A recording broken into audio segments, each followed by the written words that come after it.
As-tu eu des nouvelles de ton ex depuis le divorce? Demanda l'une des femmes assises à la table à Brooke, sirotant du vin dans un verre perlé. Les dames étaient confortablement installées sur la terrasse de l'auberge du voyageur. Brooke Puckett réfléchit un instant avant de répondre.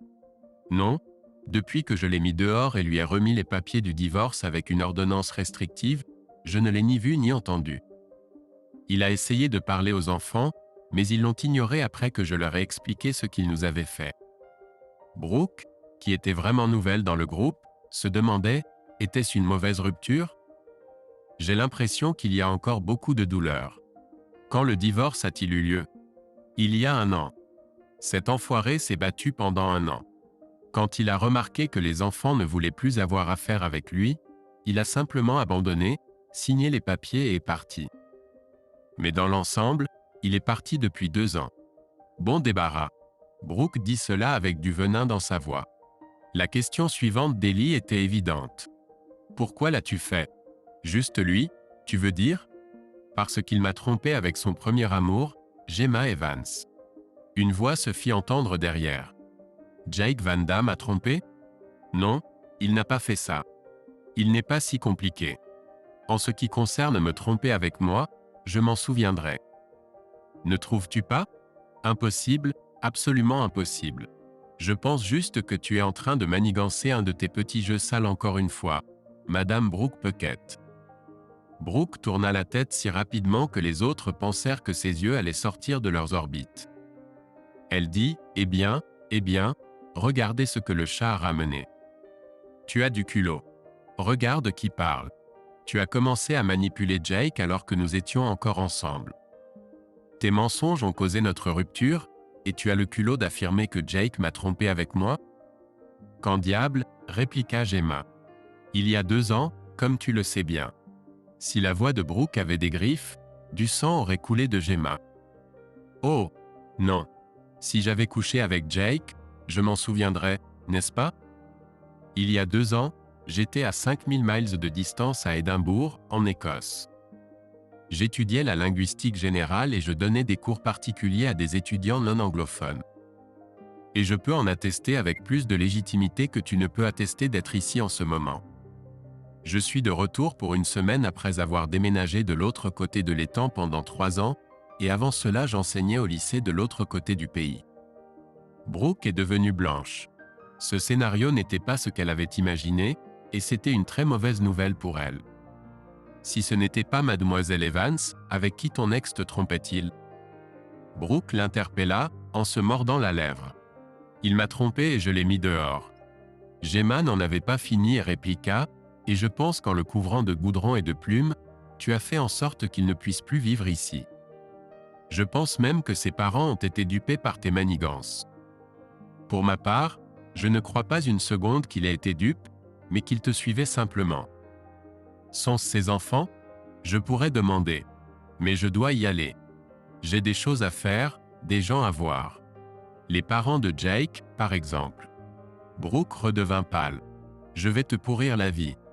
Gemma regarda froidement la femme autrefois magnifique, esquissa un sourire et dit, la vie ne t'a pas gâté, n'est-ce pas? Tu as besoin de trop de maquillage pour paraître présentable. De toute façon, tu ne devrais pas déployer tes ailes. Tu pourrais te salir de goudron. Mais je suis obligé de rendre visite à tes anciens beaux-parents et de leur faire savoir que j'ai un alibi pour toute cette vilaine histoire de tromperie. Je vous salue. Gemma se dirigea vers la sortie et se retourna une dernière fois. Brooke, Jake ne t'a pas trompé et je vais éclaircir quelque chose.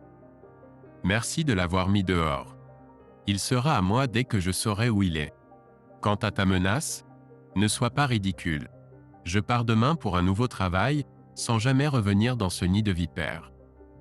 Maintenant, va te faire voir. Sur ces mots, Gemma se dirigea vers sa voiture et se dirigea droit vers la résidence Van Damme. La demeure imposante était exactement comme elle s'en souvenait. 3 places de parking près du portail. Juste à l'extérieur du portail se trouvaient 2 gigantesques arbres de ginkgo biloba plantés par les arrière-grands-parents de Jake lorsqu'ils se sont mariés et ont construit la maison. Un long chemin ombragé menant à la maison et 3 larges marches en granit jusqu'à la porte. Gemma est sortie de la voiture, a ouvert le coffre pour prendre son ordinateur portable et s'est dirigée vers la porte. Elle a frappé et attendu. La porte s'est ouverte et le grand-père de Jake est apparu sur le pas de la porte. « Oui, jeune fille. Bonjour, monsieur Van Damme. Je suis Gemma Evans. Vous vous souvenez de moi? Cela fait longtemps. Oui, je me souviens de vous. Votre nom n'a-t-il pas été mentionné en lien avec cette affaire concernant le mariage de Jake? Si, monsieur. Je suis ici pour vous dire que Jake n'aurait pas pu avoir une liaison avec moi. Je peux prouver que j'étais à Édimbourg à ce moment-là. » Le vieil homme regarda Gemma avec des yeux perçants, pesant ses paroles. Gemma eut l'impression que son âme était mise à nu sous ce regard. Finalement, il dit « Appelez-moi Rufus. »« Seigneur. » Il le dit avec une lueur dans les yeux. « Oui, c'est très bien et courageux de votre part de venir. Mon fils et ma belle-fille sont convaincus que Jake est coupable. Le suis-je? Non, il n'est pas capable d'une telle chose. Puis-je vous demander pourquoi vous voulez prouver son innocence? » Gemma avait une forte suspicion que cet homme reconnaîtrait tout mensonge venant de quiconque et que mentir à cet homme l'humilierait, ainsi que lui-même, à ses yeux. Alors elle répondit honnêtement. « Jake ne le sait pas encore, mais je vais être la prochaine Madame Van Damme. Mais d'abord je dois le retrouver. Savez-vous où il se trouve, monsieur Van Damme? » Les yeux du vieil homme brillèrent malicieusement lorsqu'il répondit « Il n'est pas en contact avec ses parents, ni avec son frère et sa sœur, et je lui ai promis de ne dire à personne qu'il est à St. Christopher's Crossing maintenant et qu'il se porte bien à l'université là-bas. Mais je ne peux pas me tromper en disant que vous êtes une belle femme et non un homme. Voilà notre petit secret. Ne gâchez pas le plaisir. Non, monsieur. Je vais vous confier un autre secret.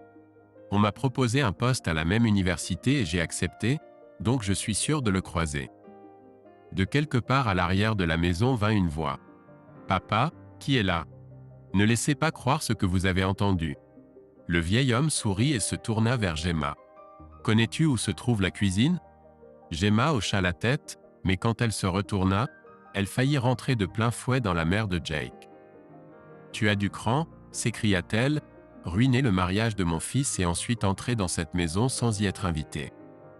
Sors d'ici. » Le grand-père de Jake intervint immédiatement et tonna « Anna, c'est mon invité et je vais l'écouter. Elle prétend avoir été à l'étranger pendant toute cette affaire sordide. » Anna Van Damme se dégonfla immédiatement et regarda Gemma. « Quoi? Je ne te crois pas. » Gemma prit son ordinateur portable, sourit au vieil homme et dit « Je vais te montrer. » Une heure plus tard, Gemma fut regardée par une mère très contrariée et un vieil homme très en colère. « Et maintenant ?» murmura Anna. Gemma décida de dire la vérité à nouveau. « Je ne sais pas. Je quitterai ce trou demain. Jake et moi sommes devenus rapidement amis et étions en train de devenir amis, si on peut appeler ça ainsi. Jusqu'à ce que Brooke arrive. » Gemma raconta son histoire sur comment elle avait perdu son amie et âme sœur au profit de Brooke. Elle ne s'étendit pas sur ses soupçons concernant la grossesse soudaine. C'était à Jake de le faire s'il pouvait le retrouver. Anna fut consternée par les manigances de la mère de ses petits-enfants et décida que son mari, Jake Jr., devait également rencontrer la femme. Elle demanda affectueusement « Aimerais-tu rester dîner, ma chère? De plus, j'aimerais que tu racontes ce récit de malheur à Randall, mon mari. » Gemma déclina poliment, disant qu'elle devait se préparer pour son nouveau travail. En même temps, elle ne révélerait pas à Anna où se trouvait son nouveau travail. En disant au revoir, Gemma vit Anna détourner le regard un instant. « Gemma, quand ou si tu retrouves Jake, fais-le nous savoir. On dirait qu'on a pris de mauvaises décisions et maltraité Jake. Je veux vraiment récupérer mon plus jeune. » Gemma répondit doucement, « Si ou plutôt quand je le retrouve, je transmettrai le message, mais ce n'est pas à moi de révéler où il se trouve. Jake a disparu pour une raison et il est évident qu'il ne veut pas être retrouvé. » Sur ces mots, elle se dirigea vers sa voiture.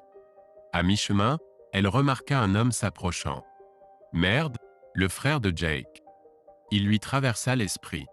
Elle regarda l'homme. L'homme était bien au-delà de son âge et avait pris du poids. Il marchait comme un gorille et il en avait l'air. Joue rugueuse, cou épais, larges épaules, bras écartés comme s'il ne pouvait pas les mettre parallèles à son corps comme il se doit. Un ventre proéminent, petits pas, deux épaisses cuisses se frottant l'une contre l'autre, soufflant comme une vieille locomotive à vapeur. Rufus Van Damme observa attentivement la femme mince aux cheveux foncés. La femme lui semblait familière, mais il ne pouvait pas la situer. Elle aurait besoin de seins plus gros. Les bonnets B ne me conviennent pas, mais quelles jambes elle a! J'aimerais les sentir enroulées autour de moi. Il entra dans la maison et rencontra son grand-père. « Avons-nous un invité ici ?» J'ai remarqué ce large homme se diriger vers la grille. Rufus sembla garder une expression neutre sur son visage, répondit. Oui, c'était un vieil ami de Jake qui voulait renouer contact. Mais nous ne savons pas où il habite, n'est-ce pas? Ce bon à rien, fils de pute. Jeune Rufus dit, pensant, en rajoute. J'ai toujours besoin de m'en débarrasser et de le tenir le plus loin possible de toutes les manières possibles. Il monta les escaliers et entra dans son appartement, spécialement aménagé pour lui après son accident dans la maison. Pendant ce temps, Brooke réfléchissait à sa vie. Lorsque le divorce a eu lieu, Jacob, mieux connu sous le nom de Jake, avait 35 ans et elle était plus âgée de 2 ans. Leurs enfants avaient 16 et 15 ans. Ils étaient nés à 1 an d'intervalle. Ils ne se sont pas rencontrés tout de suite. Brooke a repéré le jeune de 18 ans alors qu'elle terminait une nage de 10 km.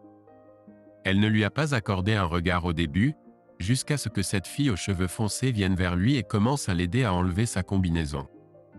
Cela a attiré son attention. Soudain, il était magnifique.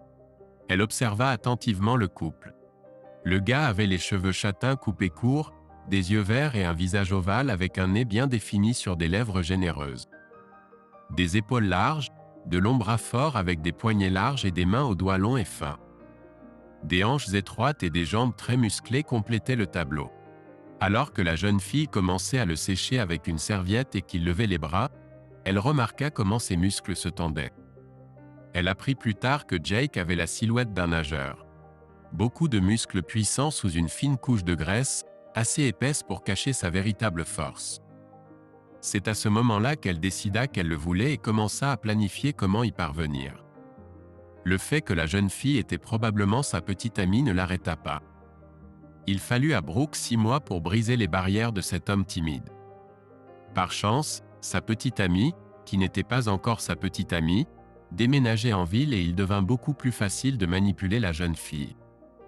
Finalement, Jake suggéra qu'elle rencontre sa famille lors d'un barbecue familial mensuel. Brooke savait maintenant qu'il était le cadet de 3 enfants et un ajout tardif à la famille. Son frère avait 6 ans de plus et sa sœur 4 ans de plus. Lors du barbecue, elle regarda les 2 frères avec étonnement. Ils avaient la même taille, la même couleur de cheveux et à peu près le même visage, mais c'est là que les similitudes s'arrêtaient et les différences devenaient évidentes. Rufus dépassait Jake d'au moins 60 livres. Alors que Jake était élégamment bâti et n'avait pas trop de muscles apparents, son frère était bâti comme une maison en briques avec de gros muscles saillants. De plus, alors que Jake était un peu bavard, prenant son temps pour répondre et parlant doucement, son frère était tout en excitation, en éclat et en communication superficielle. Rufus tourna son attention vers la jolie fille de son stupide petit frère. Il méprisait le morveux. Il pensait être trop intelligent pour l'apprécier. Il décida d'accorder un peu plus d'attention, un peu plus d'amour à la jeune femme. Il fallut à Rufus 2 semaines, beaucoup de cadeaux et d'attention, pour installer Brooke dans un hôtel décent. Après 1 mois, elle se rendit compte qu'elle avait manqué ses règles. Lorsqu'elle demanda à Rufus, il rit en pleine figure. « Tu aurais dû prendre la pilule, espèce de salope stupide », lui dit-il finalement. Les seuls hommes avec qui Brooke avait eu des relations étaient son premier petit ami et Rufus, mais après Rufus, elle a décidé qu'elle pourrait facilement gérer Jake. 3 mois plus tard, Jake et Brooke se sont mariés lors d'une petite cérémonie, et Brooke était heureuse comme une huître dans sa coquille depuis. Elle avait un mari attentionné et un mauvais garçon comme amant. Jake était merveilleux au lit et un bon pourvoyeur, et elle avait un amant à côté. Sauf pour des séances rapides et sales de fornication occasionnelles. Rufus était si petit, ses sécrétions étaient si insignifiantes, et c'était si rapide que même son odeur ne persistait pas. Le fait de ne pas toujours jouir ne la dérangeait pas le moins du monde. Elle aimait s'en sortir avec ça. 13 ans plus tard, son mode de vie l'a rattrapée et des ennuis sont tombés sur Rufus. L'utilisation prolongée et excessive de substances améliorant les muscles avait finalement présenté sa facture, et la facture était salée. Son cœur. Il venait de s'effondrer à la salle de sport et a eu la chance d'avoir une infirmière qui s'entraînait à côté de lui. Celle-ci a immédiatement commencé à le réanimer. Elle a continué jusqu'à l'arrivée des ambulances et la mise en place d'un ventilateur automatique sur Rufus. Lorsque les médecins sont arrivés à l'hôpital après quelques tests rapides, ils ont conclu qu'il avait une rupture du myocarde causée par une utilisation prolongée et excessive de stéroïdes anabolisants. Il a été immédiatement envoyé en chirurgie. Rufus est sorti de l'hôpital en tant qu'homme dans un corps différent. La musculature prononcée avait disparu. Il était flasque et en très mauvaise condition. Il a vite réalisé qu'il aurait besoin de soins constants et à long terme. Au fil de plusieurs mois, il a commencé à manipuler Brooke. Il rabaissait Jake, disant à Brooke qu'elle ne devrait pas supporter des contraintes financières et exigeait que Jake augmente ses revenus, qu'elle méritait mieux, et lui, se faisant passer pour la victime, exagérait sa souffrance. Progressivement, sa campagne a eu un effet. Brooke a commencé à changer de comportement envers Jake, et pas pour le mieux. Elle a commencé à s'en prendre à lui. Au début, de simples irritants domestiques suffisaient à énerver Brooke. Un peu plus tard, elle voulait sa propre voiture car la vieille épave n'était pas quelque chose dans laquelle elle voulait être vue. Brooke ne se rendait pas compte de ce qu'elle faisait à Jake. Encore une fois, elle ne l'avait jamais poussé aussi fort ni aussi loin. Elle a vacillé quand Jake s'est simplement éloigné au milieu d'une longue diatribe. Les enfants étaient déjà sortis de la pièce, se demandant à voix haute quand leur père cesserait d'être pris pour cible. « Reviens » a-t-elle crié. « Je n'en ai pas fini avec toi. Reviens, tu m'entends » Jake est simplement entré dans son petit bureau, a fermé la porte et a allumé son ordinateur portable. Quelques minutes plus tard, Brooke est entré dans le bureau.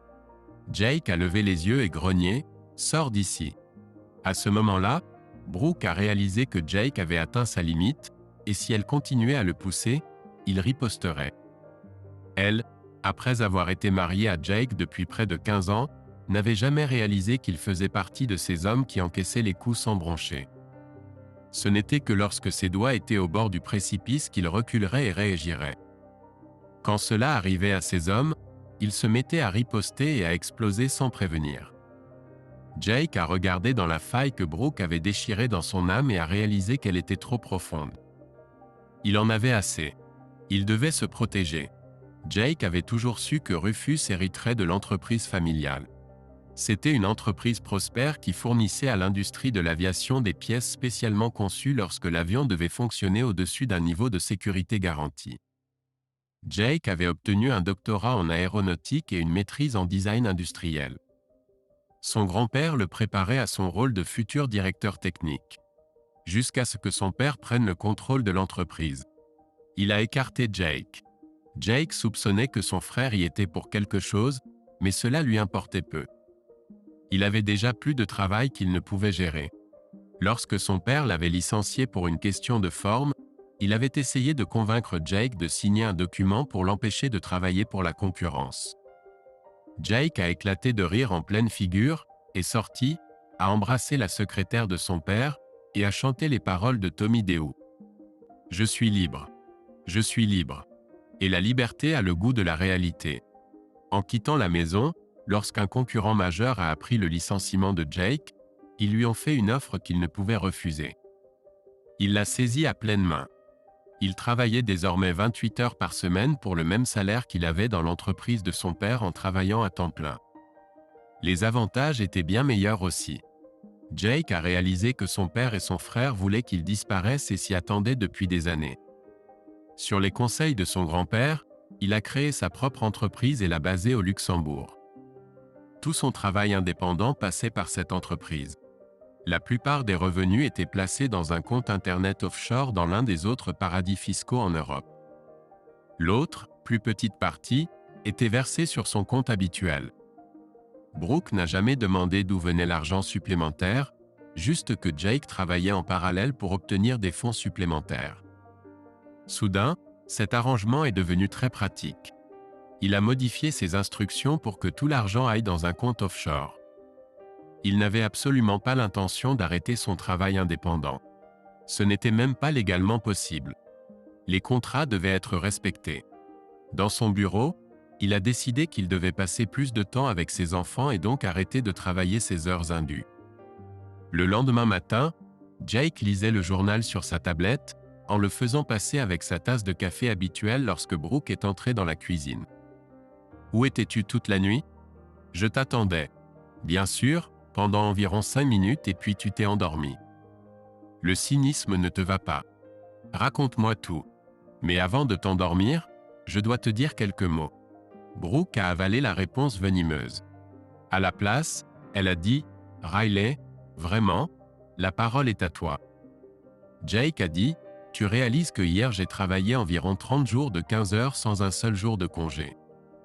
Je l'ai fait juste pour répondre à tes exigences et tu continues à en demander davantage. Pendant tout ce temps, je n'ai pas vu les enfants pendant plus de 4 heures. Et maintenant, ça va changer. J'ai rendu tous mes travaux freelance à mes clients. Je travaille désormais 30 heures par semaine. Pas plus. Si tu en veux plus, trouve un travail et travaille. » Il est resté silencieux pendant quelques secondes et quand Brooke a commencé, il a levé la main. « Je n'ai pas fini, » a-t-il dit. « Je trouve ton comportement envers moi horrible. Et si tu continues comme ça, on va divorcer. La balle est dans ton camp. Je m'en vais et pour changer, je vais prendre un petit déjeuner que je n'ai pas préparé moi-même. » Jake est sorti de la cuisine avant que Brooke puisse dire un mot. Elle fixait simplement la porte, assise là, la bouche ouverte. Elle n'avait jamais vu Jake agir de cette manière auparavant. Elle sortit son téléphone portable et appela Rufus. « Rufus, Jake devient têtu. Je ne sais plus comment m'y prendre avec lui. » Rufus sourit. « C'est ce que je craignais. J'ai un plan B. » Jake était assis à son bureau quand sa secrétaire l'a appelé pour lui dire qu'il avait un visiteur. Surpris, il demanda s'il avait des rendez-vous ce jour-là dont il n'était pas au courant. « Non monsieur, mais elle a dit que c'était urgent », fut la réponse. La vieille dame entra dans son bureau et lui demanda de se présenter. Elle lui remit ensuite 2 enveloppes scellées avec les mots « J'ai le regret de vous informer que vous avez déjà été assigné en justice. » La femme sortit en secouant la tête et dit à la secrétaire « Veillez sur lui s'il vous plaît. » Ce sont vraiment de très mauvaises nouvelles. Jake regarda les enveloppes. Pour une raison quelconque, il se sentit soulagé. C'était fini maintenant. Il s'y attendait, mais ça faisait quand même mal. Ce à quoi il ne s'attendait pas, c'était une ordonnance de restriction l'empêchant de contacter sa femme, ses enfants et ses parents. Ce qui le choqua vraiment, c'était l'attestation notariée, affirmant qu'il entretenait une relation avec Gemma Evans. Avec une grande douleur au cœur, il entama les démarches nécessaires. Bien sûr, les comptes bancaires étaient bloqués. Il a regardé parmi ses relations professionnelles pour voir s'il y avait un avocat parmi eux. Il n'y en avait pas, mais un client avait vécu la même épreuve que Jake et l'avait orienté vers son avocat. Enfin, il a loué un petit appartement, juste assez pour l'immédiat. Retour au présent. Brooke a remarqué qu'Olivia et Brian discutaient de quelque chose. Leur voix était discrète, mais pas assez pour que Brooke n'entende pas de quoi ils parlaient. On aurait dit que son fils avait un problème et voulait en parler à son père. Brooke a alors interrompu en disant « Pourquoi, si tu as un problème, ne parles-tu pas à ton oncle Rufus à ce sujet ?» Olivia a répliqué avec moquerie « Qu'est-ce que ce pervers transpirant aurait à dire qui ressemble de près ou de loin à une personne raisonnable ?» Brooke était stupéfaite et offensée par proxy. Elle a mordu sa langue pour ne pas leur dire qui était le vrai père. « Quoi, c'est ton oncle ? Sache-le. »« Oui, pas mal l'oncle. M'a offert de l'argent pour montrer mes seins et a dit qu'il me récompenserait généreusement si je l'aidais à assouvir ses pulsions.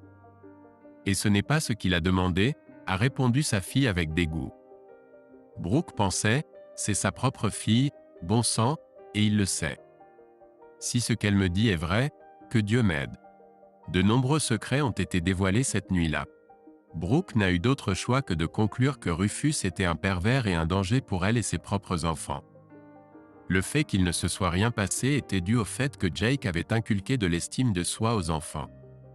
Maintenant, le problème sérieux était le fait qu'elle dépendrait bientôt de Rufus pour ses revenus et son train de vie. Jake payait une énorme pension alimentaire. À cause de cela, elle avait une situation relativement confortable et n'avait jamais manqué un paiement, mais cela n'a pas duré longtemps.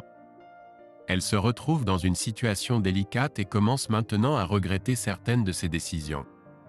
Lynyrd Daltrey, c'est enfin un plaisir de vous rencontrer.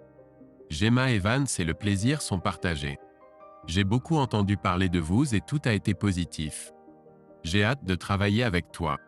Le professeur Daltrey a parlé à Gemma des hauts et des bas de l'université et de son rôle au sein de celle-ci.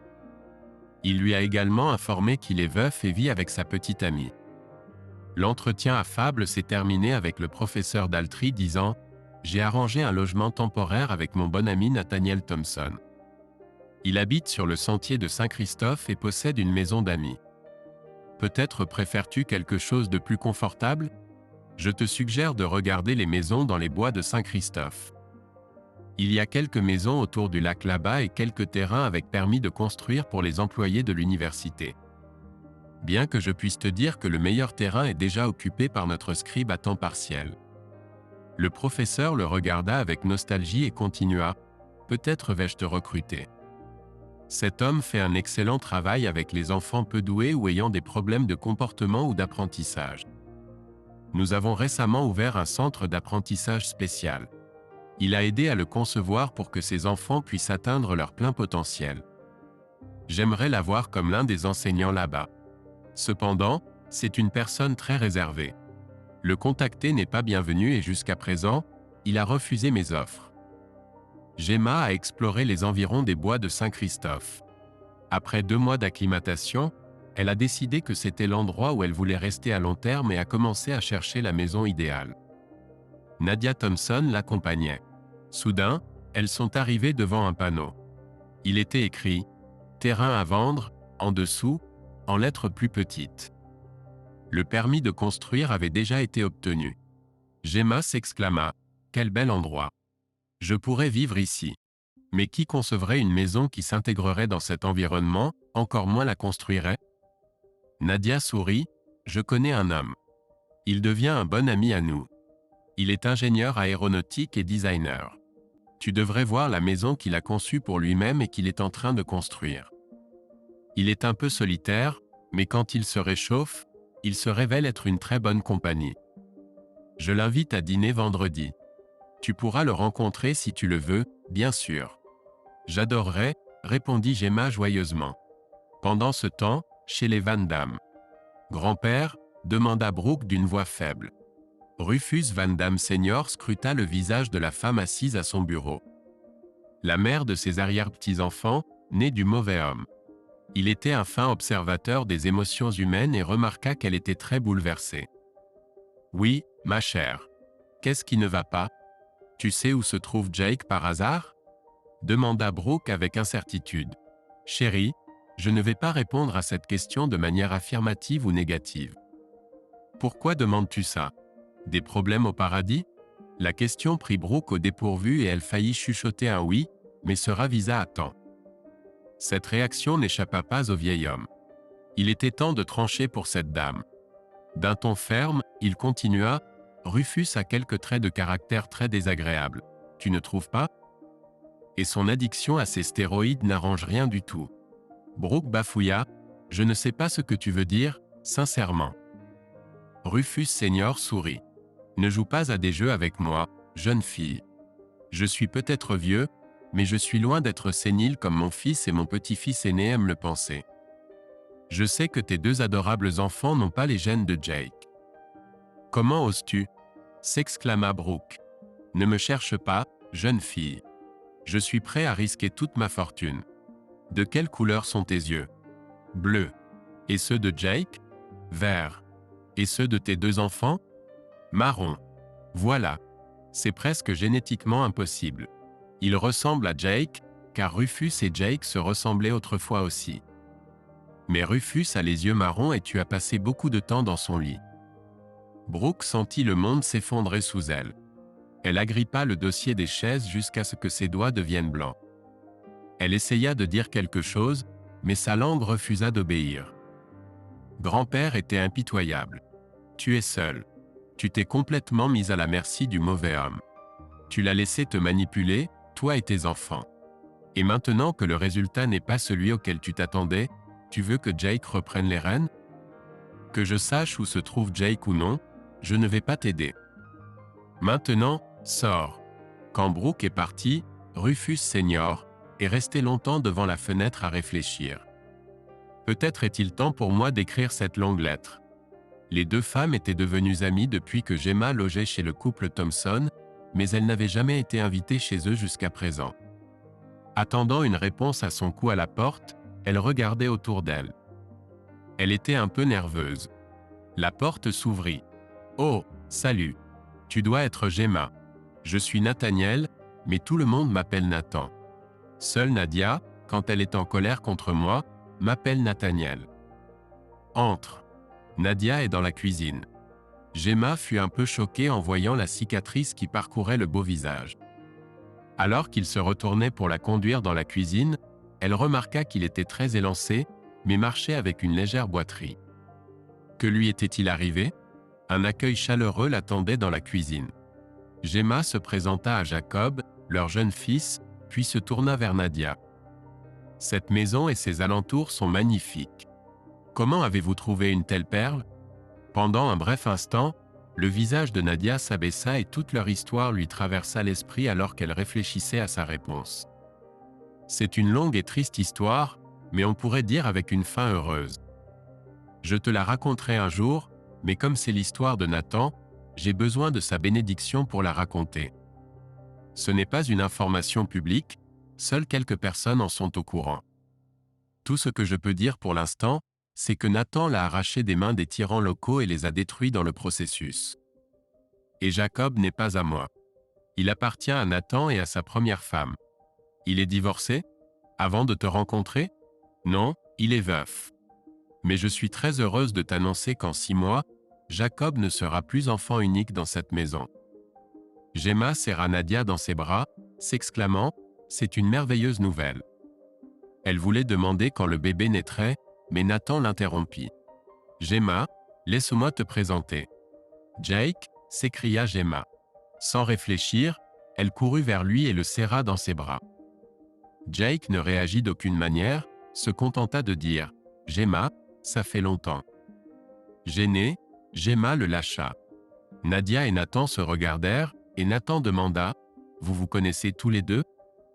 Avant que Gemma puisse dire quoi que ce soit, Jake répondit « Nous étions amis autrefois. » Le bonheur de Gemma s'effondra et des larmes montèrent au coin de ses yeux. Ce n'était pas la joyeuse réunion qu'elle avait imaginée. Elle pleura. « Jake, pourquoi es-tu si froid?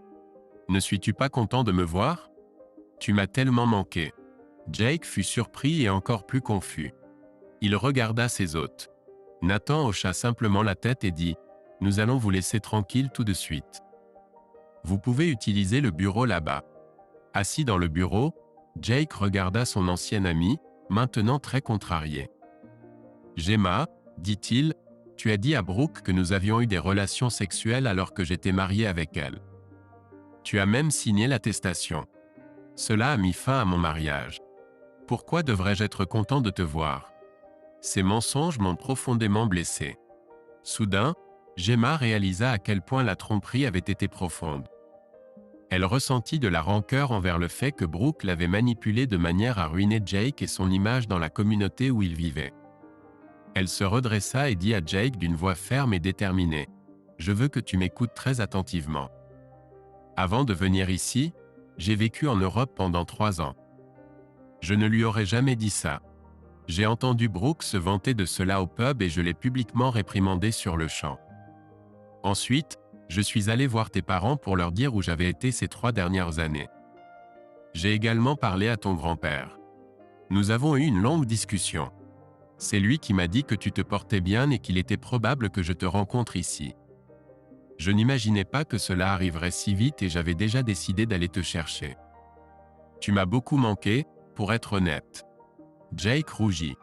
Mais l'attestation? C'est un faux. Et si tu as toujours l'original, quelqu'un va avoir de gros ennuis.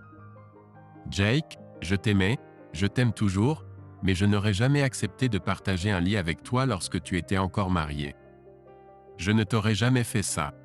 Tout ce temps, j'ai pensé que tu me trahissais et je me demandais ce que j'avais fait pour mériter ça. Alors tu me crois maintenant? Bien sûr. Tu m'as fourni au moins un fait vérifiable juste en appelant mon grand-père. Je pense que tu peux prouver les autres tout aussi facilement. Surtout, tu ne m'as jamais menti par le passé. Donc oui, je te crois. Gemma se sentit soulagée. Cette épreuve était surmontée. La prochaine étape était de lui communiquer ses sentiments. Et allait-il les partager? Elle avala sa salive et, rassemblant tout son courage, demanda « Pouvons-nous nous embrasser pour nous réconcilier ?» À cela, elle repoussa sa chaise. Jake fit de même, s'approcha d'elle et la prit dans ses bras, demandant « Peux-tu me pardonner ?» « Pardonner quoi ?» demanda Gemma indignée. « Tu as été manipulée de la pire des manières. Il n'y a rien à pardonner. » Jake voulut embrasser Gemma sur la joue, mais Gemma tourna rapidement la tête et leurs lèvres se rencontrèrent. Mettant sa main derrière sa tête, elle l'attira contre elle et passa rapidement sa langue sur ses lèvres. Elle interrompit le baiser ensuite, souriant largement.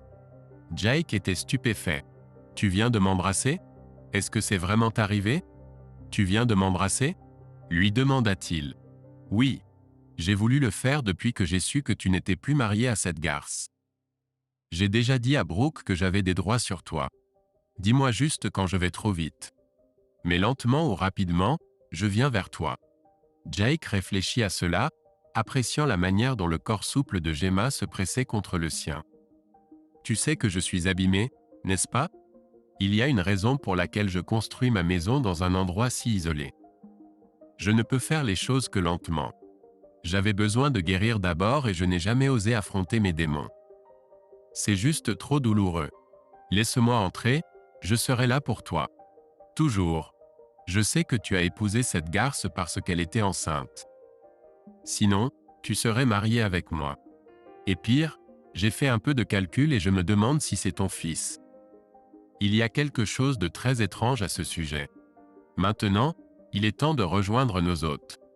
Un dernier conseil si tu veux le prendre, accepte une offre d'emploi du professeur Daltrey.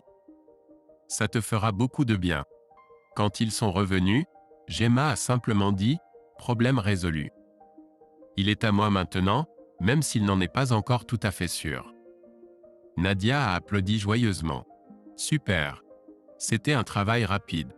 Quelle est la suite? » Gemma s'est blottie contre Jake et l'a attiré vers elle. Elle a souri et a répondu avec une profonde joie dans sa voix. « J'ai des projets. L'un concerne la vengeance. L'autre concerne le fait de ne jamais laisser ce type hors de ma vue à nouveau.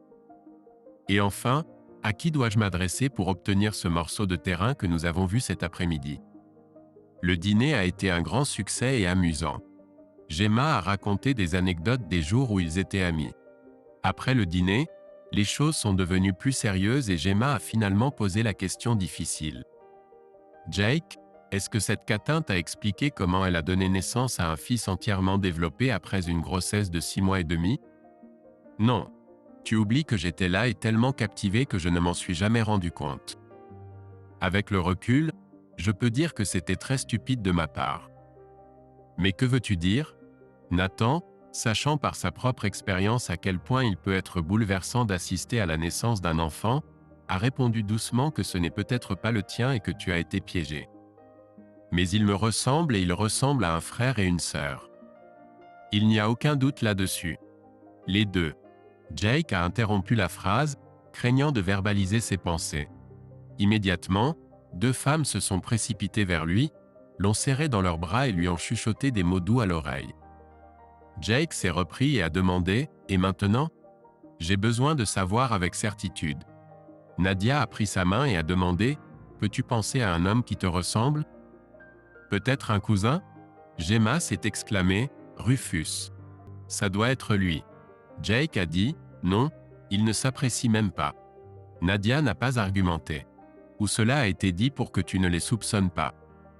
Je pense qu'il n'y a qu'une seule façon de le découvrir et c'est par un test de paternité officiel. Cela signifie que tu as besoin d'un excellent avocat et je connais juste la personne qu'il te faut. Donna Marshall, elle n'est pas l'une des meilleures, mais la meilleure parmi les meilleures. Nathan, peux-tu lui passer un coup de fil? Brooke avait traversé des moments difficiles. 2 semaines après que le grand-père de Jake lui eut explicitement dit qu'il ne l'aiderait pas à retrouver Jake, elle ne trouvait toujours pas de solution. Elle ne voulait pas que ses enfants ne revoient plus jamais Rufus, mais elle avait toujours besoin de lui, ne serait-ce que pour l'argent qu'il apportait.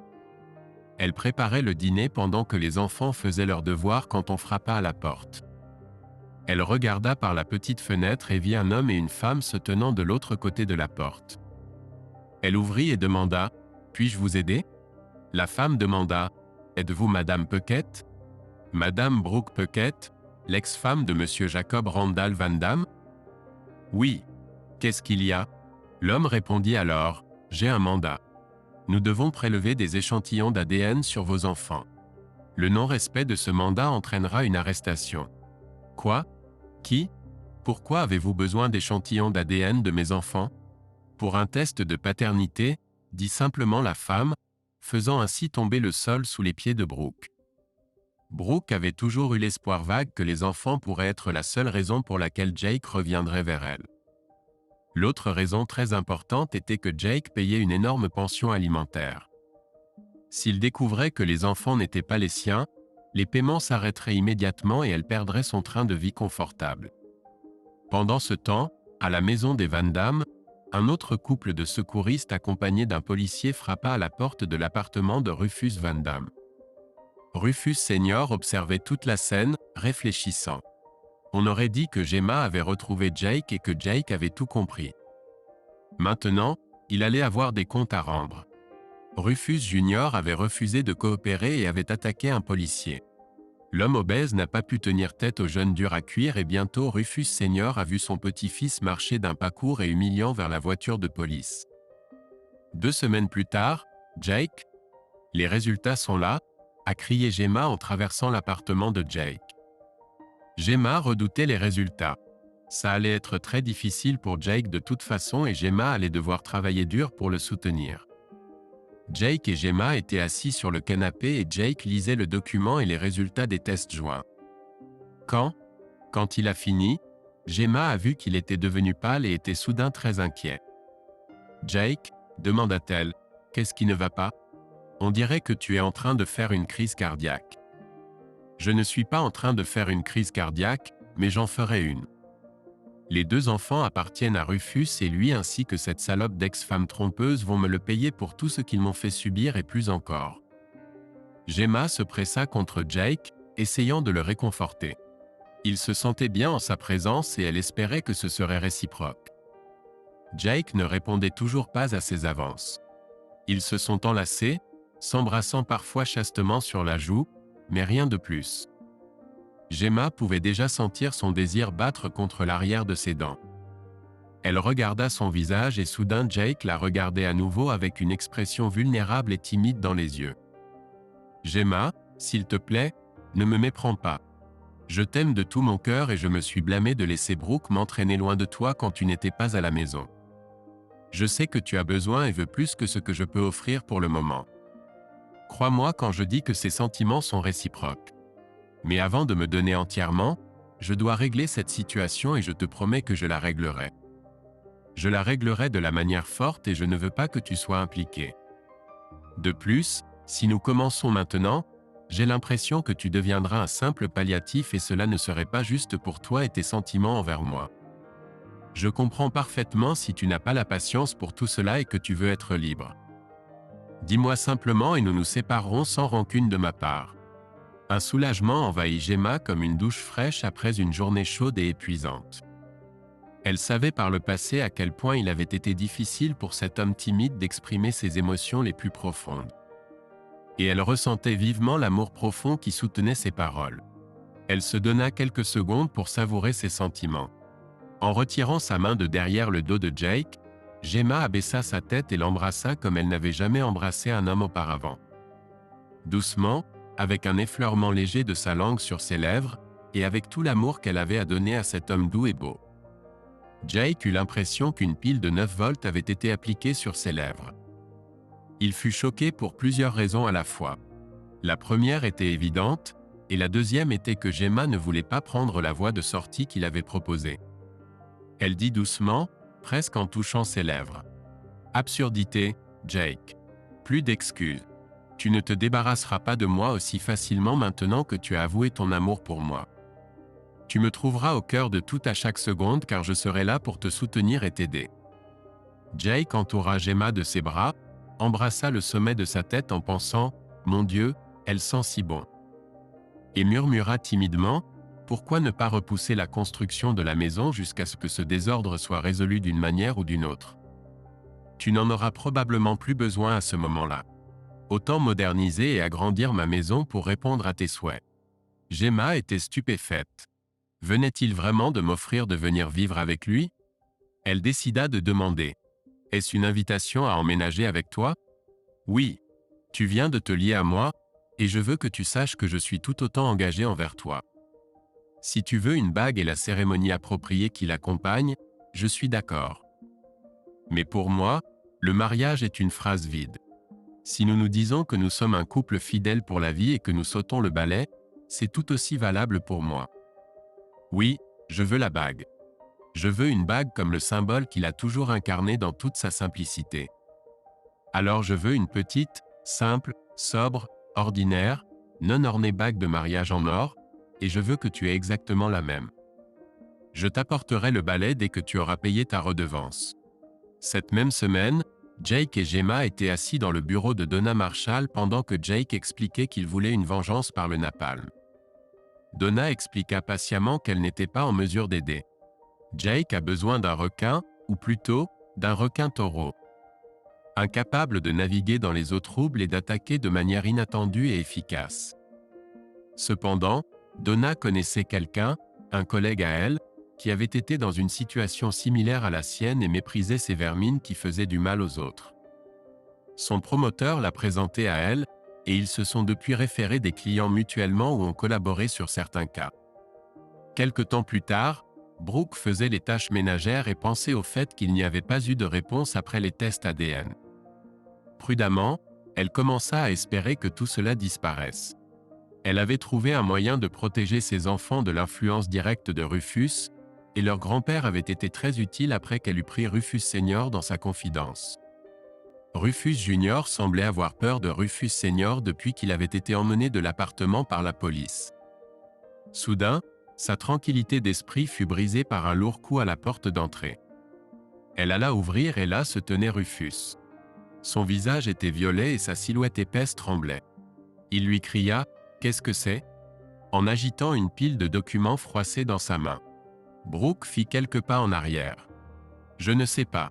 C'est à toi de me dire. » Rufus cria « Ce salaud de frère me réclame une énorme somme d'argent pour élever mes enfants. Et pour faire respecter ses exigences, il a saisi tous mes biens. » Brooke tituba jusqu'à la maison et s'effondra sur une chaise. Mon Dieu, Jake est réveillé et rôde. Maintenant qu'il sait que les enfants ne sont pas les siens, il est prêt pour une sacrée vengeance.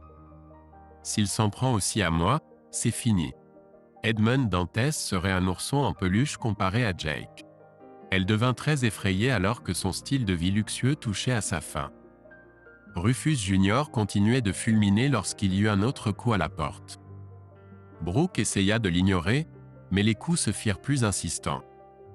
Elle prit une profonde inspiration, se leva de sa chaise et se dirigea vers la porte. Lorsqu'elle l'ouvrit, elle vit un petit homme avec un chapeau, des lunettes rondes et une moustache, quelque chose rappelant le professeur Tournesol des aventures de Tintin. Derrière lui se tenait une femme avec une caméra vidéo dont la lumière rouge clignotante indiquait qu'elle était active. « Êtes-vous Madame Brooke Puckett ?» demanda-t-il. Lorsqu'elle répondit par l'affirmative, il lui tendit une enveloppe et dit « Vous êtes convoqué. » Passez une bonne journée. Puis il retourna à sa voiture en attente. Avec la terreur dans le cœur, Brooke les regarda partir jusqu'à ce que la voiture disparaisse au coin de la rue. Ce n'est qu'alors qu'elle fit un pas en arrière, ferma la porte, se retourna et retourna à sa chaise. La terreur se transforma en un tourbillon sombre et bouillonnant. Elle ouvrit l'enveloppe et sa peur s'accrut encore en regardant les documents. Il y avait des tests ADN prouvant que Jake n'était pas le père de l'un des enfants, mais son frère l'était. Les documents suivants étaient des demandes de remboursement de l'argent qu'elle avait reçu pour la pension alimentaire, y compris les intérêts et d'autres demandes car elle lui avait fait croire que les enfants étaient les siens et l'avait attiré dans le mariage avec de fausses accusations. Le montant total des réclamations était stupéfiant. Il y en avait un autre de Gemma Evans pour falsification d'une déclaration sous serment et un pour diffamation. Brooke avait été en panique jusqu'à ce que Rufus lui dise que la société couvrirait tous les frais maintenant que le poteau rose était découvert. Après tout, elle était la mère de ses enfants, n'est-ce pas? Plus tard dans la soirée, Brooke assista à un dîner en famille. Rufus Jr. commença à expliquer qu'ils avaient développé des sentiments l'un pour l'autre et que Brooke était maintenant sa petite amie. Il s'occuperait des enfants après que leurs avocats auraient repoussé les demandes ridicules de son idiot de frère et de sa traînée. Son grand-père intervint doucement. « Tu as besoin de te trouver un avocat. La société ne va pas payer pour ta tromperie et celle de ta petite amie. Jake a déjà assez souffert de tes agissements. » Un silence pesant régnait à table. Le père de Jake s'exclama. « Pourquoi pas? Il a le droit de se défendre contre ces accusations ridicules, n'est-ce pas? » La société dispose d'avocats très habiles pour contrer cette diffamation. Rufus Senior répliqua, « Tout d'abord, les accusations ne sont pas ridicules. Elles sont complètement vraies. Les enfants sont de Rufus et Brooke. Ils trompent Jake depuis le début, et il semble que Jake ait des preuves ADN montrant que les enfants ne sont pas les siens, mais ceux de Rufus. Si c'est le cas, alors Jake a raison. De plus, la société a des règles strictes en matière de fraternisation, et tu les as toutes enfreintes. Donc si les avocats prennent l'affaire, ce ne sera pas pour combattre Jake, mais pour faire respecter les règles de l'entreprise que Rufus enfreint depuis aussi longtemps que Jake est marié à Brooke. » Le père de Rufus explosa. « Tu ne peux pas faire ça.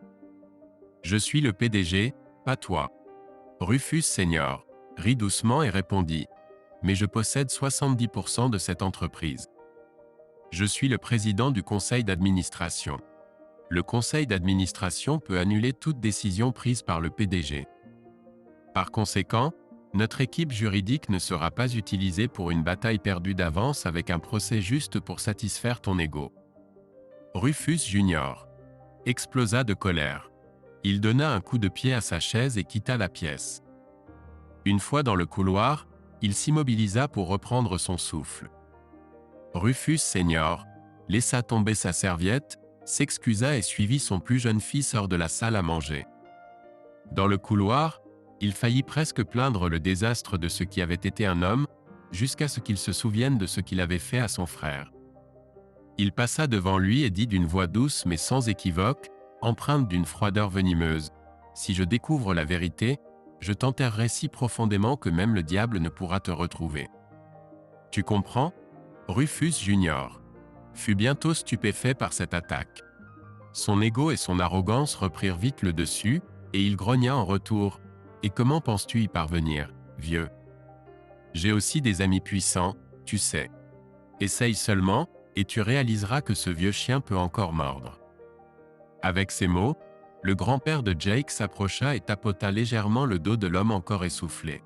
« TSK, TSK, tu dois faire quelque chose à propos de cette condition la tienne, sinon tu ne vieilliras jamais. » Dans son appartement, il s'assit à son bureau, prit son vieux et fidèle Rolodex et chercha le numéro de téléphone de l'université de St. Christopher's Crossing. Le lendemain matin, au petit déjeuner, Rufus Senior fut assailli par son fils Randall et Rufus Jr. pour qu'ils leur permettent d'utiliser les conseillers juridiques de l'entreprise. Après une longue étude des documents, ils réalisèrent que cette bataille juridique allait être coûteuse et que le seul moyen de gagner était de se battre aussi longtemps que possible en espérant que Jake manquerait d'argent. Hélas, le vieil homme tint bon à son opinion et la renforça même en disant « Si j'apprends ne serait-ce qu'un soupçon que vous avez consulté un avocat travaillant pour l'entreprise, vous serez licencié et jeté à la rue avant même de vous en rendre compte. C'est un abus des biens de l'entreprise, Vous comprenez? Il mordit les deux hommes en sortant de la salle à manger. À son bureau, il appela l'université. Bonjour, ici le professeur Van Damme. J'aimerais parler au professeur Daltrey. S'il peut me consacrer un peu de temps, je lui en serai très reconnaissant. Quelques minutes plus tard, il entendit une voix familière. Rufus, vieux ami, je n'ai pas entendu ta voix depuis longtemps. Comment vas-tu? Rufus senior sourit mais répondit sérieusement. Mentalement, je vais bien. Physiquement, un peu moins. Mais nous en reparlerons plus tard. J'ai besoin d'un service qui implique 2 personnes. Toujours, mon ami.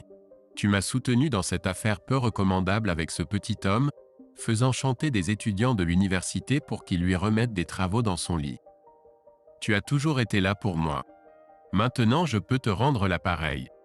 Je ne pense pas que cela te plaira, Léon. Je vais venir chez toi et essayer de débaucher 2 de tes employés pour mon entreprise. Je n'ai pas d'autre choix. Lesquels? Jake Van Damme et Gemma Evans. Oh, dit Léon. Je comprends ton petit-fils, mais mademoiselle Evans? J'ai discuté avec mademoiselle Evans et elle m'a dit que des rumeurs lui étaient parvenues concernant le mariage de Jake et des manigances. Elle est venue à la maison pour rectifier la situation et a dit qu'elle voulait retrouver Jake puisqu'il était divorcé. Au vu de l'agitation dans ma famille, elle l'a trouvé et je crois sérieusement qu'ils se sont déjà retrouvés. Tu ne te tromperais pas. Quand est-ce qu'on se voit? Je demande pour les rendre disponibles quand tu voudras leur parler. C'est à 2 heures de route? Je peux être en chemin dans une demi-heure. J'aimerais que tu sois présent aussi. Est-ce possible? Je rendrai cela possible. Tu sembles pressé. Oui, répondit simplement Rufus senior. Je te verrai dans quelques heures. Plus tard dans la journée, Léon fut choqué par l'apparence de son vieil ami. Il avait l'air frêle et fatigué, mais sa voix était forte et ses yeux brillaient toujours. Avant que Léon n'invite Jake et Gemma dans son bureau, les hommes plus âgés eurent une conversation tendue. Jake, Gemma, Léon et Rufus senior étaient assis dans le bureau de Léon. Les retrouvailles entre Jake et son grand-père étaient aigres-douces. Regret que la réunion ait pris autant de temps et bonheur de pouvoir se serrer à nouveau dans les bras. Les présentations n'étaient pas nécessaires. Rufus senior commença aussitôt. Jake, aimerais-tu venir chez moi et reprendre l'entreprise? Un Jake stupéfait demanda, mais grand-père, pourquoi, et qu'en est-il de papa et Rufus? Rufus sourit tristement et répondit, je suis malade, et cette maladie progresse. J'en suis maintenant au stade où je pourrais ne pas être capable de tenir tête à ce couple horrible qui dirige et détruit maintenant mon entreprise. Je sais de première main que tu peux diriger une entreprise. Je t'ai vu à l'œuvre. Jake parut choqué et prit la main de Gemma. Je ne sais pas quoi dire. Pourquoi ne me l'as-tu pas dit? J'ai mes raisons, Jake. Mais peux-tu répondre à ma question? Ta petite amie doit sûrement être d'accord aussi. Mais je construis une maison ici, un foyer familial pour nous 2, grand-père. Gemma leva la tête et regarda Jake. Une maison de famille? Qui parle maintenant de prendre son temps? En plaisantant, elle l'interrompit. Tu veux que j'arrête de prendre la pilule? Jake répondit, dès que possible, j'aimerais avoir quelques enfants à moi si tu es prête à m'aider avec ça. Gemma se leva brusquement de sa chaise et embrassa Jake passionnément devant les 2 autres hommes. J'ai pris ma dernière pilule hier soir. Cette réponse te suffit-elle? La voix de Rufus interrompit l'heureux intermède.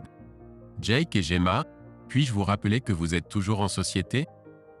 De plus, Jake, le bureau de la société est à moins d'1 heure d'ici. Jake regarda Gemma dans les yeux. Gemma hocha subtilement la tête en signe d'acceptation de l'offre de Rufus de diriger l'entreprise. Jake se tourna vers son grand-père. La question demeure, que faire de mon père et de mon frère? Laisse-moi m'en occuper. Quand tu prendras les rênes, ils ne pourront plus te causer de soucis. Tu n'es pas le seul à leur en vouloir. Quand veux-tu que je prenne les commandes?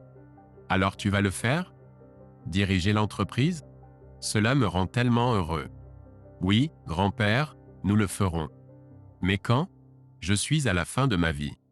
Bientôt les symptômes se manifesteront et la douleur deviendra insupportable. Comme Léon a été témoin de la mort horrible de sa femme, Lui et d'autres ont mis en place une petite clinique privée où les soins en fin de vie seront facilités. Je prévois d'y aller dans une dizaine de jours. Je pense peu de temps après cela. Jake réfléchissait en silence quand Gemma demanda « Mais de quoi s'agit-il avec toute cette intrigue ?» Je soupçonne que Randall et Rufus iront jusqu'au bout pour préserver leur mode de vie. Jake est déjà devenu une épine dans le pied de Rufus, et j'ai déjà dû le menacer car il voulait utiliser le cabinet d'avocats de l'entreprise pour combattre les poursuites judiciaires que Jake a lancées. Léon intervint, nous avons élaboré un plan de défense pour vous protéger, toi et Jake, de Randall et Rufus. Il regarda son vieil ami et demanda « Est-ce que je m'en charge ou préfères-tu le faire toi-même » Rufus senior répondit « Tu t'en charges, je commence à fatiguer. » Léon continua « Une fois que Rufus sera parti, un message sera envoyé à quelques managers de confiance dans les bureaux, l'atelier et l'usine de l'entreprise. Ils mettront l'ensemble de la société en confinement. Je vais concevoir un petit logiciel similaire au ransomware célèbre qui permettra que cela se produise. Les employés seront renvoyés chez eux pendant tout ce temps avec leur salaire complet, bien sûr. Nous avons prévu cela.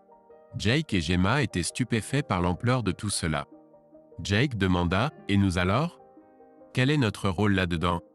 Bien sûr, vous serez également informés, mais vous ne devrez rien faire avant que le testament ne soit annoncé.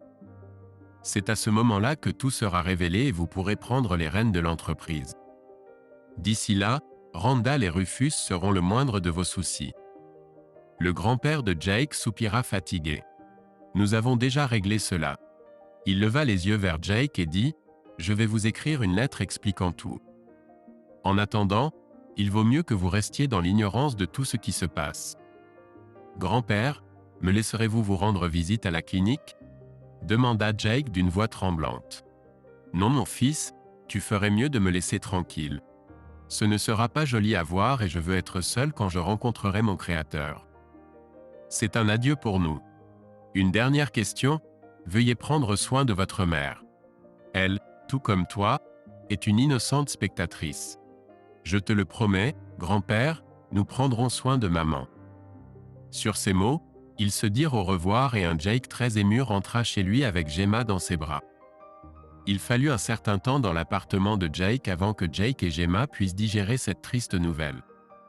Après un moment, Jake dit avec un profond soupir « Le vieux me manquera. Il était comme un père pour moi, bien plus que mon propre père. Il n'avait Dieu que pour Rufus. » La seule réponse que Gemma put donner fut de serrer Jake dans ses bras et de l'embrasser en disant « Je sais. » 2 semaines plus tard, Jake venait de terminer de négocier avec un entrepreneur pour achever désormais leur maison dans les bois. Quand la triste nouvelle est arrivée, Jake a voulu finir la maison le plus rapidement possible et Nathan lui avait recommandé ce contracteur comme étant rapide, de qualité et fiable. Après avoir décidé de rester ensemble, Jake a rénové la maison et l'a considérablement agrandie. Ce sera désormais une maison de 5 chambres avec 2 salons et tout ce qui va avec. La maison serait chauffée par un système géothermique profond et l'électricité viendrait de panneaux solaires et de 2 éoliennes. Jake était assis devant la maison avec la triste nouvelle entre les mains quand Gemma est arrivée. Elle a essayé de le réconforter mais elle n'a réussi que partiellement. Jake a dit qu'il avait l'impression qu'on lui avait arraché quelque chose. Le lendemain, l'avocat testamentaire l'a appelé pour la lecture du testament. Jake est parti avec Gemma et se préparait à ce qu'il attendait quand il a remarqué une berline noire qui le suivait. Il a rapidement dirigé la voiture vers le parking à côté du centre commercial et s'apprêtait à sortir quand une voiture noire s'est arrêtée à côté d'eux. Une femme est sortie de la voiture et lui a fait signe d'abaisser la vitre. Jake l'a fait sans couper le moteur ou appuyer sur l'accélérateur jusqu'à ce que la femme montre sa carte d'identité. « Monsieur, nous sommes du FBI et nous voulons vous protéger jusqu'à la fin de cette affaire. Lorsque vous viendrez à la lecture, veuillez agir comme si vous ne saviez pas que nous sommes là. Tout sera révélé lors de la lecture selon les souhaits de Monsieur Van Damme. » Jake est entré dans la salle de conférence, laissant Gemma dans la salle d'attente, et a trouvé son père, sa mère et Rufus Jr. Déjà assis. Rufus Jr. a souri, regarde, Le fils prodigue est venu voir s'il y a quelque chose pour lui ici. Maintenant je vais m'assurer que tu n'obtiennes rien, petit rat. L'avocat l'a interrompu. Monsieur, tenez-vous correctement sinon je vous ferai expulser. Bien compris. Rufus voulait dire quelque chose d'autre, mais l'avocat, cette fois-ci très fermement, a répété. Monsieur, tenez-vous correctement. La prochaine fois, vous pourrez rester à l'extérieur du bâtiment et attendre votre famille. Maintenant tu comprends, et j'exige une réponse sur ce que tu as compris. Rufus murmura quelque chose et l'avocat fit un pas en avant, chancelant. Je n'entends pas un mot de ce que tu dis. Est-ce que tu comprends ou non que la prochaine fois que tu enfreins les règles de la maison, tu seras expulsé des lieux? Randall recula pour l'interrompre, mais une main levée l'arrêta. Il reconnut un homme avec lequel il ne fallait pas plaisanter. Bien, maintenant que les pitreries sont terminées, nous pouvons passer à la partie officielle. Une image s'imposa soudainement à Jake. C'était Gandalf, le magicien du Seigneur des Anneaux. L'avocat était exactement ce genre d'homme. Amical et doux, mais irritable envers ceux qui cherchaient à le provoquer. Soudain, il devenait dur, implacable et désireux de riposter. Il fut ramené à la réalité lorsqu'il entendit son nom appelé, juste à temps pour entendre ce qui était lu à voix haute. Tous mes biens dans ce bureau sont réservés à mon unique fils. À Jacob Randall Van Damme, qui sera désormais mon successeur en tant que président du conseil d'administration de Van Damme Aeronautical Industries. Quoi? Que voulait dire grand-père par unique fils? C'est papa, n'est-ce pas? Que se passe-t-il? Pensa Jake, perplexe. La mère de Jake était assise nonchalamment dans son fauteuil, ses lèvres s'effilant légèrement en un sourire, tandis que Randall et Rufus explosaient. Je suis son fils et Rufus est mon fils. Je vais te déchirer, escroc, rugit Randall à l'avocat. L'avocat ne cligna même pas des yeux et appuya sur le bouton. Quelques secondes plus tard, la porte s'ouvrit et 4 hommes apparurent. Ils semblaient capables d'arracher les bras d'un gorille sans sourciller et se positionnèrent à côté des hommes enragés. L'un d'eux grogna à Randall, « Tu ne vas pas me forcer à te faire du mal, n'est-ce pas, monsieur ?» Randall se dégonfla immédiatement, mais Rufus, qui n'était pas réputé pour sa retenue, essaya de se jeter sur Jake en criant « Je vais te tuer, espèce de salaud !» Le moment d'après, il se redressait. Son visage reflétait l'agonie et il se frottait le pouce et le poignet. Maintenant que le calme était revenu, l'avocat reprit la parole. Mon cher ami Rufus avait prédit cette petite scène désagréable. C'est pourquoi j'ai demandé à ces messieurs d'être présents pour maintenir la paix. Il regarda Randall et dit « Monsieur Van Damme a des preuves génétiques que tu n'es pas son fils. Il a divorcé de ta mère pour une raison. Par conséquent, Rufus Jr. n'est pas son petit-fils. » L'avocat attendit un moment pour lui faire savoir que le message était bien passé, puis continua inexorablement, toujours en regardant Randall. Lorsqu'il a appris comment tu traitais ta femme, que tu louais un appartement aux frais de l'entreprise et que tu t'amusais, encore aux frais de l'entreprise. Avec des escort girls, il a proposé à ta femme et elle a accepté avec joie. Ta femme a été enceinte de Jacob Randall Van Damme. Nous avons des affidavits notariés et encore une preuve génétique que le deuxième fils d'Anna Van Damme Hanson et de Rufus Van Damme est Jacob Randall Van Damme. Randall semblait sur le point d'exploser et il a explosé. Il s'en est pris violemment à sa femme. Tu es une salope. Tu m'as trompé. Tu vas le payer. Je vais te vendre à un bordel russe, a-t-il crié. L'avocat l'interrompit, faisant signe à 2 hommes d'immobiliser Randall. En même temps, Rufus imitait très bien un poisson rouge hors de l'eau. L'avocat dit aux hommes, « Voudriez-vous s'il vous plaît admettre ce comportement et ces menaces comme preuve ?» Et à Randall, « Tu ne feras rien de tel. Nous avons des preuves que tu es un fils de pute. Nous avons des preuves de grands détournements commis par toi et ton fils. Vous avez volé environ 6 millions de dollars à l'entreprise pour soutenir votre style de vie dissolu, sans compter l'argent que vous avez tous les deux planqué aux îles Caïmans. De plus, vous avez vendu des technologies sensibles à la sécurité à des États voyous et à des concurrents. Ainsi, certains des organismes gouvernementaux chargés de protéger ce pays, l'IRS et le FBI, veulent avoir une conversation approfondie avec vous deux à ce sujet. Que cela vous plaise ou non, vous allez tous les deux les aider dans leur enquête. Il regarda les 4 hommes maintenant Randall et Rufus assis et dit « Seriez-vous assez aimable pour escorter ces hommes jusqu'à la sortie et les remettre aux autorités ?» Brooke attendait dehors. Elle vit Jake entrer avec cette femme, Gemma. Gemma tint sa promesse en voyant Jake lui donner une étreinte magistrale. Une demi-heure plus tard, son monde s'effondra en voyant Rufus et son père sortir, en lisant leur permis de conduire et en étant emmenés dans des voitures séparées. « Que s'est-il passé ici ?» pensa Brooke. Après quelques secondes, la panique l'envahit et elle s'accrocha à l'un des hommes escortant le père et le fils pour les remettre à la police. « Je ne peux pas vous dire, madame. Tout ce que je peux vous dire, c'est qu'ils vont aider les autorités dans leur enquête et que cela va prendre du temps, » dit l'homme.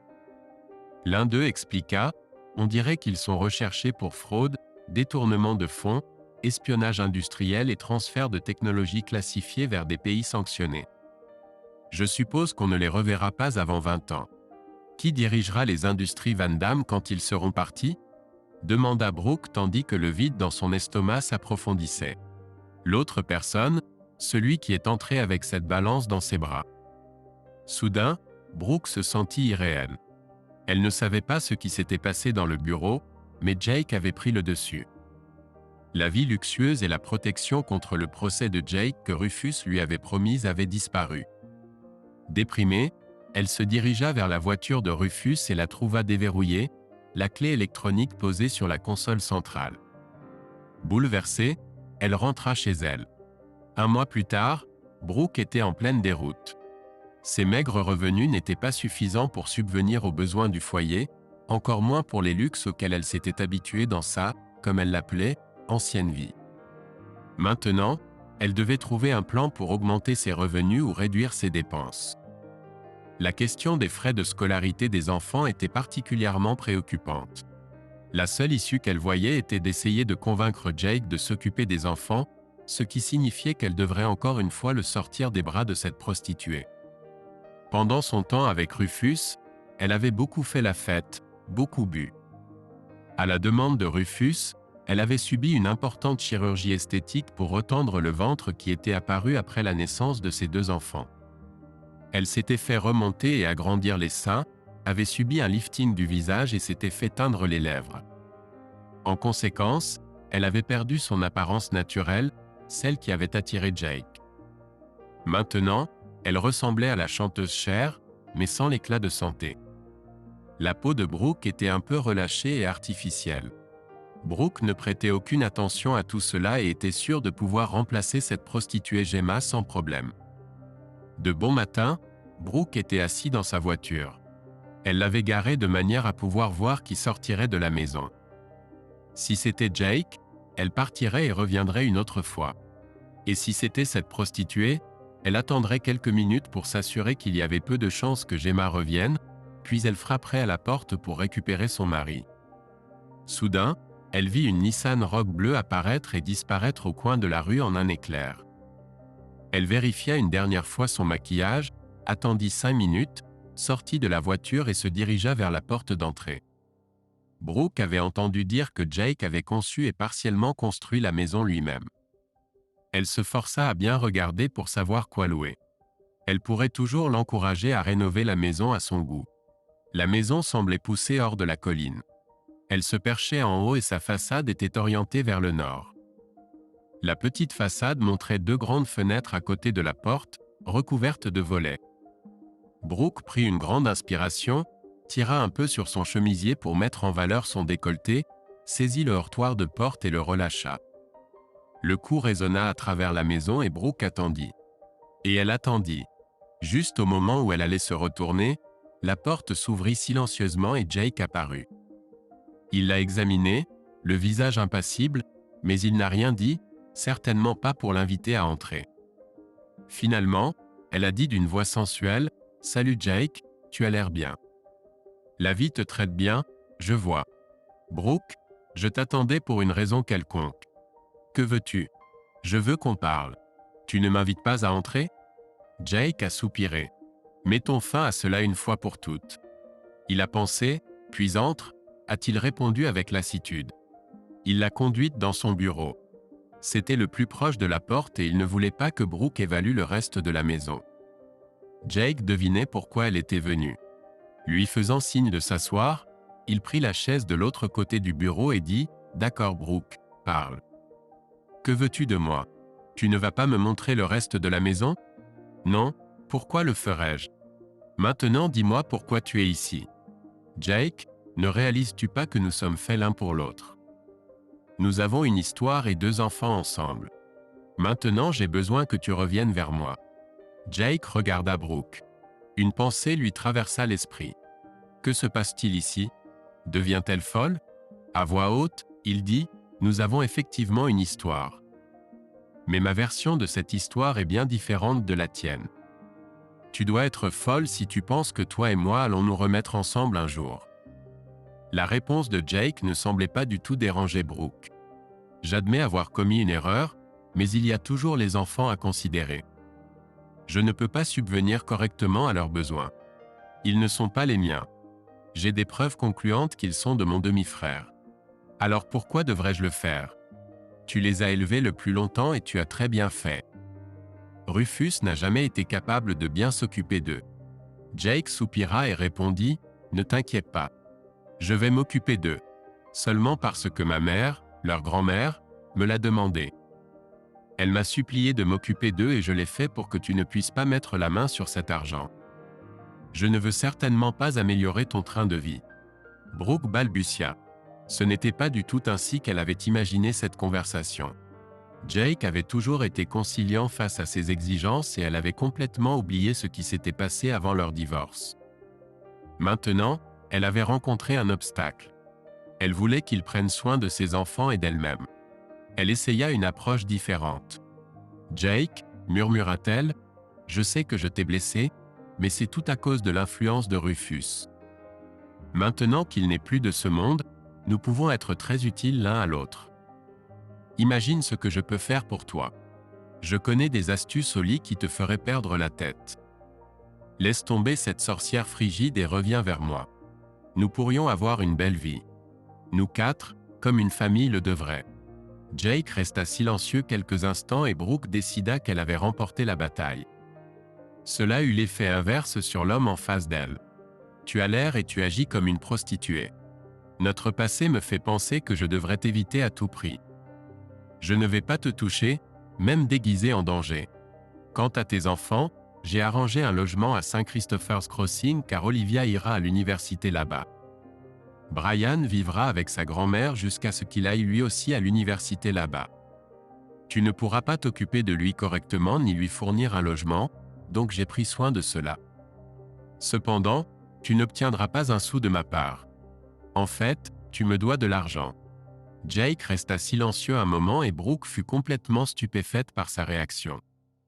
Puis il continua. « Si tu essaies de résister, je déposerai une plainte pour fraude et extorsion en disant aux autorités que les enfants ne sont pas les miens et que tu m'as escroqué pendant le divorce à cause de cela. Maintenant sors. J'en ai fini. » Alors que Jake se taisait, ils entendirent tous les deux la porte s'ouvrir. Gemma jeta un coup d'œil depuis l'angle et Jake dit « Entre, ma visiteuse est sur le point de partir. » Une Gemma rayonnante entra dans la pièce avec un ventre bien visible. Elle s'approcha presque impétueusement de Jake et l'embrassa sur la joue. Elle chuchota doucement pour que Brooke n'entende pas. Mes soupçons se sont avérés justes. Il y en a 2. Quand le sourire de Jake s'élargit encore davantage, Brooke ne put plus se retenir. « Tu es enceinte !» Elle s'écria bruyamment en voyant que leur projet à elle et Jake avait échoué. Gemma et Jake se regardèrent et Jake hocha presque imperceptiblement la tête. Gemma se tourna vers Brooke et dit « Oui, je suis enceinte. Je vais donner à Jake ses propres enfants. Les enfants qu'il mérite depuis si longtemps. Maintenant j'entends dire que tu pars? Nous devons faire des projets, refaire la chambre des enfants. » Soudain, une pièce tomba pour Brooke. « Les enfants? Tu veux dire ?» Le visage de Gemma s'illumina. « Oui, j'attends des jumeaux. Je suis enceinte de 3 mois. J'ai eu des soupçons quand mon ventre a commencé à gonfler si tôt. » La première échographie n'a pas montré les deux fœtus car l'un se cachait derrière l'autre. Cette échographie a montré 2 garçons. Elle embrassa Jake passionnément sur les lèvres et chuchota « Des garçons ». Brooke dit « Tu ne peux pas me faire ça. M'abandonner à mon sort. Prendre mes enfants, ta nièce et ton neveu. » Jake décida qu'il était temps d'abandonner toute politesse et répondit d'un ton que Brooke connaissait trop bien. Mais que Gemma n'avait pas encore expérimenté. « Je ne sais pas qui sont Olivia et Brian pour moi.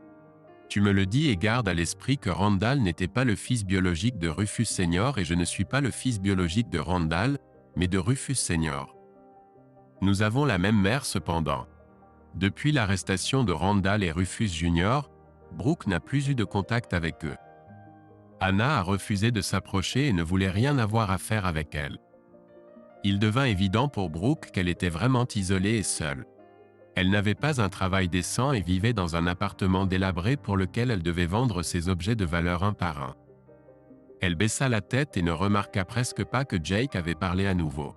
« Si cela dépendait de moi, tu pourrais pourrir en enfer. Mais ma mère et Gemma sont convaincus que si je fais cela, tu seras un être humain tremblant et malade. Je suis d'accord avec ça, mais on m'a dit à nouveau que tu es toujours la mère de tes enfants et qu'ils pourraient se sentir obligés de prendre soin de toi, et cela aurait un coût que je ne veux pas qu'ils paient. Alors j'ai trouvé un travail pour toi, un travail physique simple. Celui-ci te permettra de payer le loyer et les dépenses de base. » Brooke avait déjà postulé à plusieurs emplois, mais avait été rejetée à chaque fois. Elle devrait chercher un emploi loin d'ici et ne pourrait pas du tout voir ses enfants. Jake lui tendit une carte avec une adresse et un numéro de téléphone, et Gemma dit « C'est ta seule chance de rester en contact avec les enfants, car c'est le seul travail pour toi après que les procès auront été entendus par le juge. Si tu ne l'utilises pas, nous nous retirerons et nous ne prendrons pas tes enfants. » Ils ont décidé de même qu'Olivia vivra à St. Christopher's Crossing et Brian vivra avec Anna. Ils comprennent parfaitement ce que tu as fait à l'homme qu'ils croyaient être leur père. Maintenant, Gemma fit signe à Brooke qu'il était temps de partir. Devant la porte, elle dit à Brooke « Finalement, j'ai gagné. J'ai Jake et j'aurai ses enfants. Ton égoïsme a ruiné Jake. Tu as misé sur le mauvais homme pour un luxe imaginaire. J'ai le meilleur homme et toi tu n'as rien. » Gemma lança un regard dur à Brooke et continua « Je te préviens, si tu tentes quoi que ce soit avec Jake, je me mettrai en travers de ton chemin. Si tu essaies de manipuler tes enfants et de les retourner contre lui ou de faire du mal à Jake de quelque manière que ce soit, je viendrai te chercher et je ne m'arrêterai pas avant que tu sois complètement détruite. Tu comprends ?» La bouche de Brooke s'ouvrit devant les menaces flagrantes et l'hostilité ouverte que Gemma dégageait. « Réponds-moi, est-ce que tu comprends? Tu as assez fait de mal à Jake et ça s'arrête ici et maintenant. Est-ce que tu comprends ce que je te dis ?» Brooke parla très fort, presque en criant. Brooke répondit doucement « Oui, je comprends. Pas de contact direct avec Jake, seulement à travers toi. Oui, maintenant sors. » Brooke, qui il y a quelques heures se tenait si confiante devant le miroir, n'était plus. Son monde s'était effondré au cours des 45 dernières minutes. Brooke marcha vers sa voiture. À l'intérieur, Gemma était levée confortablement sur les genoux de Jake. Elle soupira « Tu es à moi. Il m'a fallu presque 20 ans pour arriver ici, mais nous sommes de nouveau ensemble. » Malgré Brooke et grâce à sa stupidité, après un moment elle se leva et tira Jake avec elle. « Nous devons pratiquer. » « Pratiquer? Pourquoi faire? » demanda Jake. « Le numéro 3, bien sûr. » Et en riant, elle l'entraîna dans la chambre.